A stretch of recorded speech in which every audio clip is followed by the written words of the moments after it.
There's nothing like being in the stands cheering on your favorite team.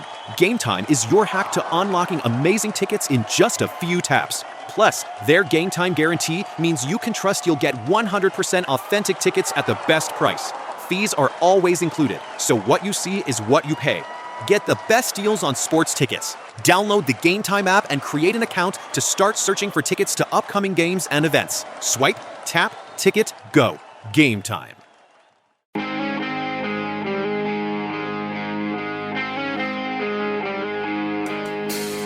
Welcome to the Backpacking Blisters podcast, brought to you by Enlightened Equipment, the quilt that helped get my pack down to 18 pounds total pack weight on our most recent trip. Check them out at enlightenedequipment.com.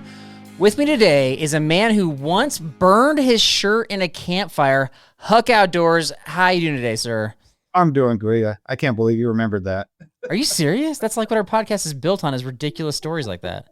For those who didn't hear, why did you burn your shirt in a campfire? What's the recap on this one? So that was my first backpacking trip, and we didn't want to carry the weight out. I burned more than the shirt. There's an extra pair of pants, extra pair of underwear. Wait, you didn't? I don't think you shared that part. Wait, you burned a whole outfit? Yeah, a full outfit, because I didn't want to carry it out. Wait, I thought that the shirt got torn up or like chewed on or something. Oh no, that was just, our packs were like 60 pounds. Okay, so your packs are 60 pounds. So you're shaving what, like a pound with that?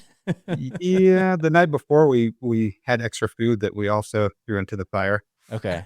It's a pretty epic campfire right there. Oh yeah. Yeah. All right. Well, is it fair to say that that's not something that an advanced backpacker does? Not at all. All right. Okay. Well, I'm glad I asked you. I got more to that story.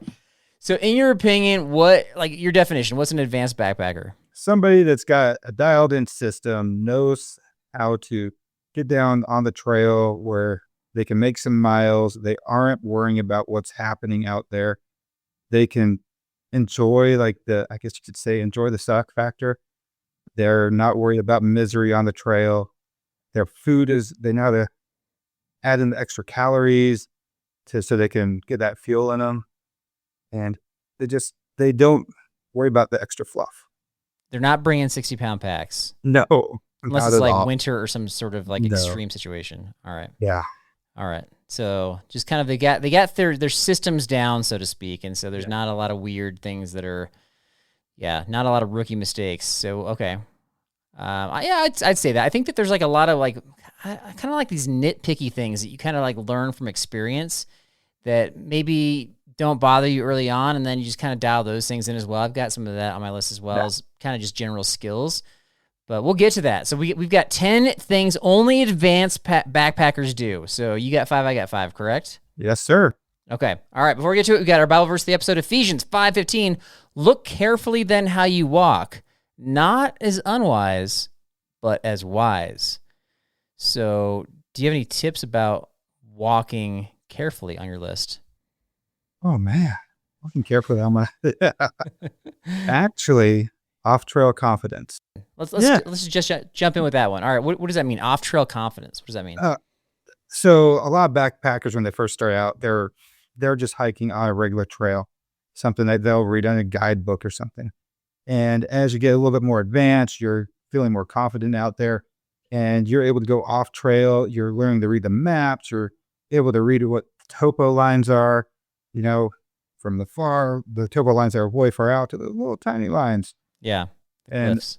Yeah, you know where the bailout areas are. Wait, why do you want bailout areas? You don't have bailout on the trips. What kind of trips are you going on? Yeah, just, say a 60, 70 mile trip or something, a week-long trip, something happens. Yeah, have some bailout points ready to go just in case somebody gets hurt or something like that. Not you, though. Not you. Oh, no. Okay. So plan Bs, basically. Yeah. It's funny you mentioned the bailout points, because that's something that I'm actually becoming more in tune with as I get older, and I just realized some of the folks we've been going with that have always been reliable, just things are starting to happen. And having that plan B, if things go sideways, where can we bail out, I think is really important. And that actually happened on a recent trip, and we had to actually use a bailout point. So that's a good one. All right. So off-trail confidence. So it's okay. And your first point was about people are using guidebooks to plan. Is that still true, you think? Especially in Southern California, yes. There's actually these books for like a local forest that they sell out constantly. Really? 100 trails in the Angeles and San Bernardino National Forests. Okay. And people use them all the time trying to find out new trails or something like that. Wait, do you go backpacking in the Angeles National Forest? I do. Okay. I was actually up there backpacking 2 weekends ago.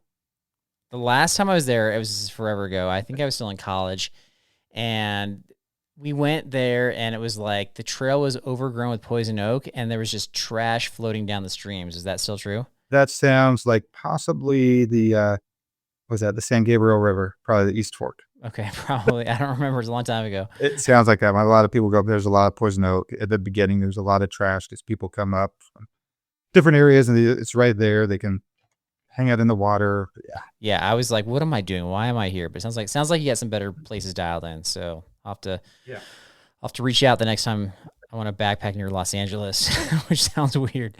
I'll piggyback on yours though. Okay, so you're talking about like kind of from the trip planning perspective, as far as like, you know, going someplace beyond the guidebooks and possibly heading off trail. Okay, so I've got one that's along the same lines. And I found that a lot of newer backpackers tend to go to places that are very local to them and very familiar to them, which is great. I think that's a great way to start out. But then as they become more and more experienced, they tend to stick to those areas. They stick to what they know. And if they branch out, they're maybe staying in the same, I don't know, national forest or national park, but they're not actually going someplace new. So I think an advanced backpacker goes well beyond that and is going out of the state to places that they've never been before, possibly out of the country. What do you think about that? I have to agree to that. Yeah, I don't see new backpackers doing that at all. They want something that's just something local, something easy to do. As you get, like you said, more advanced, you're able to travel a little bit further, maybe out of the country. You're going to pick up more miles. You're going to be able to do these longer trails. So yeah, I got to agree on that one. Okay, I'll take it. Yeah, our first one was Glacier National Park, where that was like our first trip where we went to like a destination where we all had to meet up, and then I had never been there before, so I was doing all my research from like, you know, YouTube to websites to everything, just trying to find out the best possible trail. And that was hard, man. I'll be honest. Like the first time, especially, I still think it's hard going someplace brand spanking new. Oh yeah. If you're the trip planner, if you're the advanced backpacker, I think that is challenging, but that's part of the fun. So yeah. All right, next one. What you got? So dialing in gear systems. The more advanced you get, you're going to be able to dial in your gear. And I'm not going to say as far as ultralight goes, because that's a whole nother spectrum. And I see people that are ultralight that shouldn't be ultralight. Wait, what does that mean? Explain that. Why shouldn't they be ultralight? They see videos on YouTube and then they feel, oh yeah, I see this guy doing ultralight stuff. I can be just like him. And it doesn't work like that. You got to dial in your gear systems. Wait, I just put out a video on my 15-pound total pack weight. Do you think I'm like wrecking people's trips with that video? Not necessarily. Probably. Actually, nobody watched that video, so probably not. You're right. Okay. You have to know what not to carry. You know, well, take my first trip carrying extra clothes. Yeah, you'll probably be burning all these clothes you're paying for good money for. You got to have like some repair skills. So you have to know, like, say something happens out there, and you know what works. So say like I use tents that don't use tent poles. Okay. They're all trekking pole style tents. If my trekking pole breaks, I know, for example, okay, I could pull up a stick or something, break it off to the right length and use that stick to hold up my trekking pole tent. Right. Versus like a new person wouldn't be able to do that, you're saying? Probably not. They might be able to, but they might not know how to repair it right away. We've actually had that where one of our friends, just an example, he actually forgot as we got up there, instead of taking trekking poles, he usually brings like one of these sticks, a carbon fiber stick. And we're a few miles in, and he realized what happened. He said, you know what? when we get there, I'll just use a stick. We'll be fine. I'll find one. So kind of having that confidence, like, okay, if you forget something doesn't go according to plan, like you can figure it out. Dialing in your gear system, you have to have confidence in your gear. Okay. So if you know, like, you want to carry a little bit less weight, you've got like a 30-degree sleeping quilt or something, your quilt's 30 degrees, you want to make sure that, okay, you can get down to 30 degrees in it or something like that.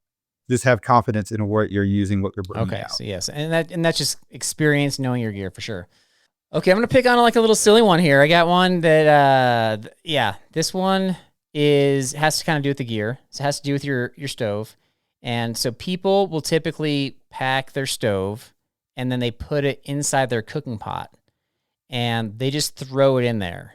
Maybe it's in the bag. A lot of times it's not, and as they're hiking, it's just jingling around, just clanking around their pot. Super annoying. I've had people do that with their keys, just like they're just making sounds while they're hiking, like super annoying. So an advanced backpacker doesn't do that, folks. Like you figure out something to put it in, or some sort of buffer, whether that's like a box of, fireproof matches, or you put it somewhere else and you're not clanking around making sounds. Wrap it up in like a little pot, like a little sack or something. Right. You got like a little towel you use to clean out your pot. Wrap it up in that. Yeah. If you bring that kind of stuff. I don't bring a towel. Do you bring a towel? I've got like a little, what is it? Like I can't remember what they're called. They're those towels that expand when you add water to it. And I just cut off like a little 2x2, 4x4 little piece of it. So, well, you cut off so you have like a part of a wipe, basically, is what you're using. yeah, I just use it to wipe out the stove. Okay. Yeah. So if you're like trimming a wipe down to shave some weight, how much is a pack weight? How much is your pack weight like on a 3 or 4 day trip? How much are you talking about here? I bring some comfort items, so I'd probably say Okay. between 18 to 20 usually. Total pack weight. Total. That's total 25-ish. Okay. That's not bad. Yeah. All right. I'll take that.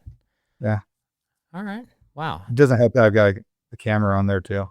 Well, look, yeah, camera stuff. I mean, that's like a couple pounds right there. It could be, right? Yeah. All right. Well, that's not.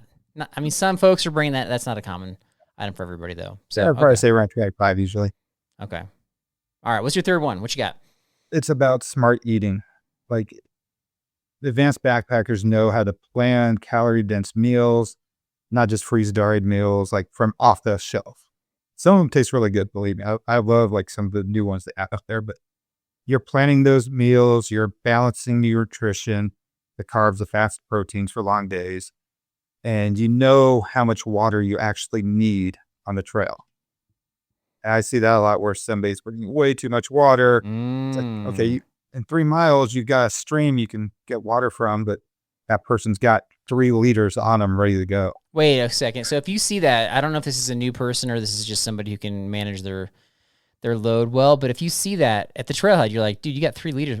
We got a stream in stinking 3 miles. Are you like scolding them? Or are you like, hey, pour one of those out? No, I can let them suffer. You're to let them suffer. Okay. Yeah. If it's 3 miles, let's say it's like, mixed bag, uphill, downhill, whatever, you're okay to sit there and wait by the stream until they show up. They might get there before me because I'm a slow hiker, but they're suffering with the extra weight. So be it. That's on them. Okay. If they're brand stinking new, are you gonna let them suffer? I might feel nice. I think I'd feel nice at that point and do that. Hey, let's pour a little bit of that out. Only bring 2 liters or something like that. Okay. Camel up right here. They'll be good to go. I got a similar one because you mentioned like calorie dense meals and you mentioned kind of taking meals that are not just freeze dried. I think that's definitely something that an advanced backpacker would do. I still consider myself an advanced backpacker some of the time, and I like bringing the freeze dried meals. I actually like a lot of them. I don't like all of them, but I like a lot of them. And so I've done a better job checking the calories on them. And sometimes I would just, you look at the price, and you're like, they're all the same price. You just kind of throw them in the basket and you buy whatever. But there's a pretty big discrepancy, anywhere from, it could be like 500 calorie difference, almost like a meal's worth of difference. And so I'm paying attention for that for myself, knowing if it's going to be a harder trip that I want the higher calories. But I'm also paying attention to that for like my wife, who typically can't finish one with higher calories. And so I want to buy one with lower calories. So I think that's something an advanced backpacker does, is really pays attention, not just to the flavor, but to the calories. What do you think? And like the servings too. Some of them they might weigh the same. One's a 2 serving, one's a 1 serving. Right. You gotta look at that too. The 1 serving ones are, I don't know are the 1 serving ones a scam or the 2 serving ones? Because I feel like for me, 2 serving ones are like really 1 serving. I think there's a few of both on each side of the spectrum. Okay. Because I don't want to name names of some because there's so many out there. Just this past weekend, I was looking at a friend of mine back and forth that His weighed the same weight. They were both the same amount of calories. One was a 1 serving, one was 2 servings. It was the same brand or not? Different brands. You can name names. We name names on our podcast. Well, No? I don't remember which one was which, but one was had Trail Goods, another one had a Bowl and Kettle. One was a Okay. 2 serving, one was a 1 serving, but they had the same amount of calories. I haven't had either of those brands, so I can't speak to that. They're both but good. They're both excellent. We have an episode coming up about the freeze dried meals. We had people suggest ones that were terrible to us, and so we're gonna do some taste testing of them. And we've got, I don't know, everybody likes different things, but typically if something's bad, it's bad, right? So we're gonna figure out which ones are the worst ones. Sounds like you had some good ones though. Number 4, what you got? I like to call this one comfort with discomfort. The difference Okay. between a good trip and a bad trip is usually your mindset. Advanced backpackers embrace like the bad stuff going on, the rain, the bugs, long climbs, long miles, and just sort of got to accept that discomfort from some of those things is going to happen on your adventure. So do you like the discomfort? Sometimes it can be fun. Sometimes, it's like Okay. what they call the type 2 fun. Yeah. Yeah. It can. My theory is that as you get older, is that type 2 fun just doesn't exist. Either you're a complainer or like you just kind of like dig into the challenge and you love that. And I love the challenge. If I'm having a hard time, but it still is like an achievable task, like I enjoy it. That's my theory. You just got a lot of it is your mindset staying positive when the conditions turn around. Yeah. And I think that positivity comes from experience with advanced backpackers. It's like, okay, well, I've been through this before, so I know that it's going to be okay in the end. Like I'm freezing, I'm going to be warm. I'm warm. I'll be able to cool down like eventually. So I was just a real quick example from a trip this year where I was suffering. It was just an easy 3 miles in to where we were going before we did a big climb up. And within those 3 miles, I got heat exhaustion. how hot was it? Probably in the low 90s. We thought Okay. we'd be hiking along a riverbed, but we ended up being above the riverbed. And when we got to a junction, my friends looked at me and my face was super red. It was like Santa Claus, reindeer. What's Santa his name? Claus. Rudolph. Santa Claus face. Yeah, like it's red as Santa Claus's suit. That's how red my face was. Okay. And my friends know, it's like, oh, you better take a break. So we stopped, and I felt so bad. And I was ready to hike back out, and one of my friends, Monica, she's like, no, just sit, rest, get in the shade, get some water, and we adjusted our plans accordingly. We knew there's another trail going up here. It's like, okay, let's not do the big trail. We'll stay down along the water. And yeah, so. Okay. Wait, where was this? Where are you for this? That was in the Gila Wilderness, Okay. which amazing area. But yeah, I was Is that in New Mexico? Where is that? New Mexico, All right.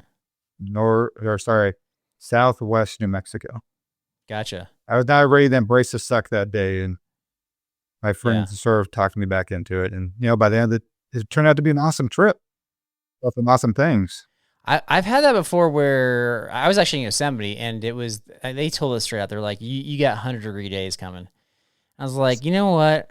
We're hiking next to the river, and so we'll be fine. And I think there was a 1-day stretch where we were technically next to the river, like on the map, but like you're saying, you're up from it. Like the contour lines are so close, it's hard to read that on the map, and so it's not accessible. And we were in the sun the whole time, and yeah, that was suffering for sure. But we know what the worst thing is like if it's really that hot and it like warms up the water, so when you finally do get to water source, it's like not even that ice cold like mountain water. That's not as much fun.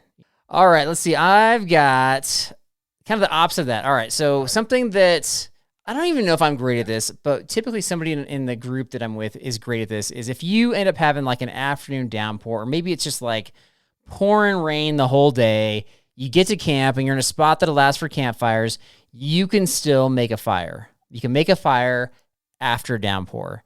You figured out where to find the dry stuff, whether that's like under things or next to the base of trees, or they call it like the dead hang, where it's just like a dead tree that's, like able to shed the stuff, shed the water, but you're able to make a fire in the downpour. Do you have that skill, Huck? No, I do not. No, Really?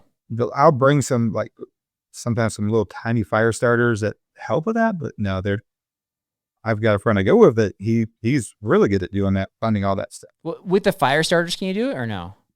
What fire starter most likely? That counts. That still counts. So you got that stuff with you. Okay. Yeah, I count that. Yeah. All right. But you got a buddy that can do it though. Oh, he's really good at finding all that the dried timber and knowing exactly what's what out there. And Okay. oh wait, there's that right there. That's gonna burn up really quick. Yeah, it's identifying that stuff. Yeah. Yeah. Yeah. My other co-host Derek, he's good at that as well. So, and he's usually bringing all sorts of weird stuff to get fires going. So, I still count that.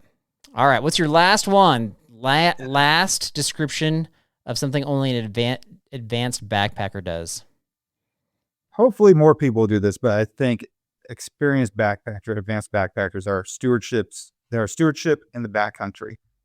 It's not just about yourself. It's not going out there and finding, oh, look at that meadow. I can camp right there in the middle of that meadow. No, it's really like leaning on that leave no trace principles. You're going beyond like just a pack it in, pack it out. You're looking for campsites that are dispersed campsites that trying to avoid overuse. You're trying to camp on durable surfaces. You're seeing trash out there. You're picking it up, bringing it out, especially like Mylar balloons, stuff like that. Mylar balloons. Yeah. That's almost a guarantee anymore. You see one out there every time in Southern California. You will see a Mylar balloon on the trip. For sure. Yeah, I'd say just as an advanced backpacker, you're just a better steward for the backcountry. Okay.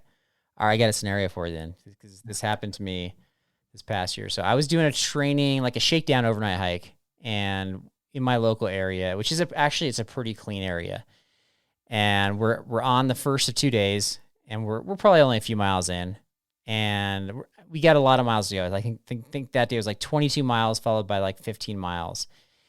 So I see some eating utensils in the middle of the trail.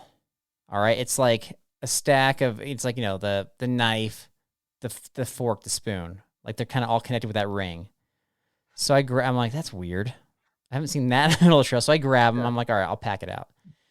Go a little, like half mile farther, and we see a half-eaten freeze-dried meal. So it's like hydrated, but it's half-eaten. So it's heavier than your typical freeze-dried meal because it's already got water inside. Okay. I was like, weird. Dude, now we're talking, I'm adding, I don't know if it's a pound, but I'm adding weight to my pack. And so I was like struggling with it, but we grabbed it. So then we continue hiking, and I think we found the guy's campsite that was like ditching all this stuff. I think he had some sort of, like, he just wasn't prepared, and he just like ditched everything. So he had like water bottles. He had like a, Target sleeping bag. He just had like, the basics of camp just left. And it looked like it had been out there for days, and it was like soaked in rain. How much of that stuff are you grabbing, man? Well, we've ran into stuff like that. Nothing that bad. But when there's trash out there, we as a group will try to bring out as much as we can. Yeah.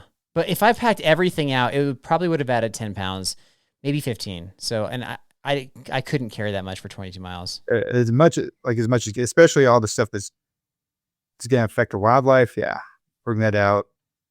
We've done stuff where people have left like fire rings. There's foil in there and stuff like that. Like, that's common. Yeah. Yeah. We've gone through and pulled out all the foil, stuff like that like animals are going to try to eat in there. Right. Yeah. You just try to be the good steward, do as best you can out there. Okay. But you didn't answer those. How much you carrying out? Like you're there, you're on site. Depending on is it just me?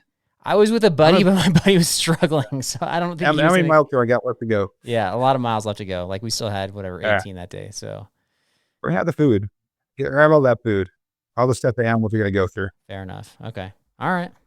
Well, there's your 5. I got my last one. This is one that I get a little picky about, and we've already talked about it a little bit. Is this the concept of base weight versus total pack weight?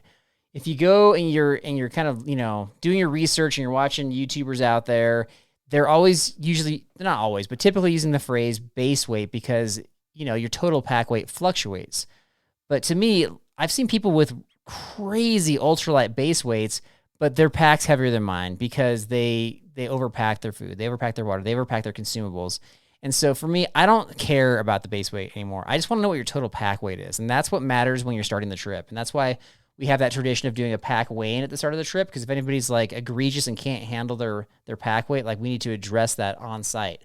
So your base weight, it's a nice stat. If you want to sound cool talking about it, sound cool. But your total pack weight is the one that matters. And that's what I would think advanced backpackers would say as well. I gotta agree with that because there's so many people out there they'll put out this base weight or something, and it's like, wait a minute, well, I'm carrying this in my pocket or this over here. It's like, in my pocket. We've had that issue. but I've got my drone in my pocket. No. My drone's in my pocket. Like, no. I was joking about that because my buddy Derek, he weighed his pack and then he had snacks in his pocket. I was like, you got to count the snacks. It's like, no, but it's like pocket, it's like body weight. I was like, okay. And so then I grabbed my water bottles and I like shoved them down my shorts and I was like, I'm carrying my water bottles in my shorts then. Does that count? And then we had this big argument about it. But yeah, I think that all that stuff counts. Yes, all of it. I gotta agree. All right. So there you go, folks. That's 10. What do we miss? What else do advanced backpackers do that only advanced backpackers do? All right. Huck, I appreciate your thoughts, your wisdom, and your stories, but it's not over, my friend. We got backpacking skills trivia coming up right after this. There's nothing like being in the stands cheering on your favorite team. Game Time is your hack to unlocking amazing tickets in just a few taps. Plus, their Game Time guarantee means you can trust you'll get 100% authentic tickets at the best price. Fees are always included, so what you see is what you pay. Get the best deals on sports tickets. Download the Game Time app and create an account to start searching for tickets to upcoming games and events. Swipe, tap, ticket, go. Game Time. Tropical Smoothie Cafe welcomes you to Tropic Time. I'll be your concierge. Our beach bites, including made-to-order wraps and bowls, are full of tropic vibes. And our fresh-from-the-blender smoothies make you feel absolutely radiant. It's like a wellness retreat for your taste buds. You're on Tropic Time now at Tropical Smoothie Cafe. Got breakfast plans? At Tropical Smoothie Cafe, hitting your protein goals is a breeze. With our smoothies, bowls, wraps, and dias featuring up to 32 grams of protein. All right, so I've got 3 questions for you. In order to pass trivia, you got to get 2 of the questions correct. And if you pass, then I'll send you a package of your favorite freeze-dried meal. Sounds like you're not as into this as I am, but is there one that like comes to mind that you like a lot? Oh, number 1 for me is bowl and kettle. Okay. Is there a particular flavor? The chicken tikka masala. Oh, I love chicken tikka masala. Okay, Yeah. I got to try that one. And it tastes just like if you went to like an Indian restaurant, just like it's fresh. Is it okay? Is it from their site, or do you have to order through like Amazon, or how do you get it? Through their site, or I think they also carry it at Garage Grown Gear.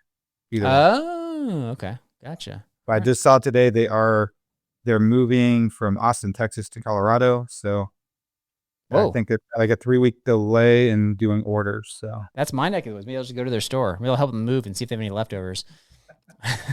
Can I move this box for you? How about 1 box for me, 1 box for you? All right, here we go. Number 1, according to REI's website, a beginner backpacking skill is A, choose trips that are an easy destination. B, learning how to make coffee on the trail. C, tying your shoes so they don't become untied on the trail. This is a beginner backpacking skill according to REI. What you got? I think it's going to be A. Choose trips that are an easy destination? Yes. That is correct. 1 for 1. Number 2, according to hiking guy Chris Hazard, who's sort of from your neck of the woods, he's a friend of the show, a basic skill you need to have is A, find the right locator beacon, B, find the right camp chair, C, find a good place to set up camp. Place to set up camp? Possibly C. C, correct. 2 for 2. You've passed trivia already, my friend. Leaning towards A just because I know I've watched Chris's videos and I know how much he loves the gear talk. He's just and all the tech guy. Yeah, I bring him on for tech talk like typically once a season, and he knows his stuff for sure. So that was a little tricky on that one for sure. All right, just for fun, number 3, according to Source Tactical Gear, a survival skill backpackers need is A, be able to fend off wild animals. B, be able to defend yourself against wild humans. C, be able to find campsites that avoid wild insects that can bite you. Can I do all of the above? They only picked, you'd think that they would have all the above, but according to their website, only one was like an essential survival skill. I'd like it to be either A or B. Let's go with B. Defend yourself against wild humans? It was actually A, you're close. Wild animals, which to me is like, I haven't had any of these. Maybe the insects one. Like I definitely want to pick sites that don't have the insects, but I mean they're coming from like a survival perspective, and in their minds, that whatever gear they're bringing, they have these scenarios of like worst case mountain lion attack, bear attack, which is very very rare, obviously. If you're in the Angeles National Forest, it might be B. The humans. Wait, what's going on there? Oh, there's some bad parts of the Angeles there. Closer. There's parts that you can backpack that are very close to the city of LA. We'll just Okay, and so people are gonna transients up there that are not doing well in life. So you're not selling me on it, man. This is I don't want to go back there now. you go to the high country. Go to the high country. The Angeles is just where you look down upon the smog. Yes. Okay. All right. It's funny because we got family that live in Pasadena, which is like at the base of a lot of those mountains, and they're just right up against the mountains, but you can't even see the mountains most days, even though they're like right there. So, all right. Well, okay. I got a freeze-dried meal coming your way. All right. To close things out, I just got one tidbit. What can we look forward to on the Huck Outdoors YouTube channel? What you got? Well, hopefully this winter I'll be getting more in-depth gear reviews. And one thing I've been wanting to do, and I'm hopefully going to finally get to do it, is talk about how I do some of my photography. So talk about the shot, do a whole video on how we got to that area and what took place up to taking that photo. Wait, would you consider yourself like a professional or semi-pro photographer? No, amateur, but it's fun. It's a lot of fun. Yeah. I've actually transitioned my website, which is huckoutdoors.com, which showcases some of my photography now. Okay. I don't think I've checked that out. I got to check that out. We've got a dude that comes on our Patreon trips, Brian from Ohio, who I don't know if he considers himself pro or semi-pro, but he's taken some of the best shots, and yeah, it's a lot of fun to have him on the trip anyway, but just the fact that he also provides some awesome pictures, it's just like a bonus. So I think that if you are part of a backpacking group and you can provide that skill, I think that people just so value it. So that's something good to work on. I love doing that. I love taking the photos, and it helps having a decent camera that I got that does a lot of the work. For sure. Gotcha. All right. Well, we got the link to your YouTube channel in the show description. And then you said you had your pictures on the website too? Yeah, it's huckoutdoors.com. Okay, and I'll put that link in the show description as well. So check out Huck. He provides a lot of fun, good, positive content. Just an all-around good dude, man. Really appreciate you taking the time to co-host this episode with me. It's been an honor, my friend. Same here. Thanks for having me. All right, everybody. Have a great week, and God bless.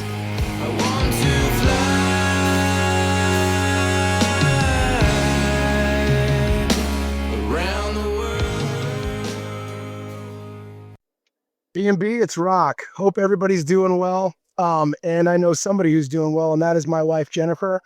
She's doing pretty well. I mean, she's still having a fight for every inch of recovery and stuff like this, and praise God she's doing it. I want to thank you all for all your prayers. This week, she made herself her own meal. It was the first time she was able to do that in basically 6 months. So proud of her and really grateful for you guys talking to God about her. Thank you all, and God bless you for that. She's becoming an expert at recovery. And speaking of expert or experts, there are 5 things I believe that expert backpackers do on trips. Number 5, expert backpackers on trips don't set too high of expectations for that trip. You know that the tendency for when we go backpacking is to think this trip is going to be the greatest trip in the history of the world. We also know there's tons of factors that it could cause it not to be that way, right? Not to reach that height. So expert backpackers, I believe they have learned to just temper their expectations with wisdom and to be content with whatever type of trip they end up having. Number 4, expert backpackers clearly take a big block of cheese and a summer sausage uncut with them in their pack. Number 3, expert backpackers plan a Bible study and actually do it while on their trip. Our July group, I would say, has planned Bible studies and actually done them on maybe 30 to 40% of our trips. Couldn't even count how many times we've gotten to the end of the trip and go, oh, hey, we never did the Bible study. Number 2, big time shout outdoors to Dean Karnassus. Now, Dean Karnassus was not a backpacker that I know of. I'm sure he probably did some backpacking trips at some point in his life, but the guy was known for distance running. He could run incredible amounts of distance at solid speeds for long, long periods of time. And on one 200-mile race, that's right, a 200-mile race, it was supposed to be run with 10 other people, but Karnassus ran it solo. Dean Karnassus orders a pizza using a cell phone at night from a pizza place that was all along the route of the run that he was doing. I guess apparently legend has it, and you can look this up online, that he ordered the pizza, and I don't know if he didn't break stride or not, but I guess word has it that he didn't break much stride, or maybe even didn't break stride at all. So shout outdoors to the pizza guy too, because he picked up the pizza, paid for the pizza all while on the run. And then, of course, he ate the pizza while still running. He had the guy make it burrito style. So he had this giant, large, Hawaiian thin crust pizza, burrito style, while on his run. Expert backpackers can do that on the run, and maybe even can make the pizza like the pizza guy did. Number one thing expert backpackers do, they worship God all the time, especially on the trail, while looking at his incredible creation, period. God bless you all, and Godspeed.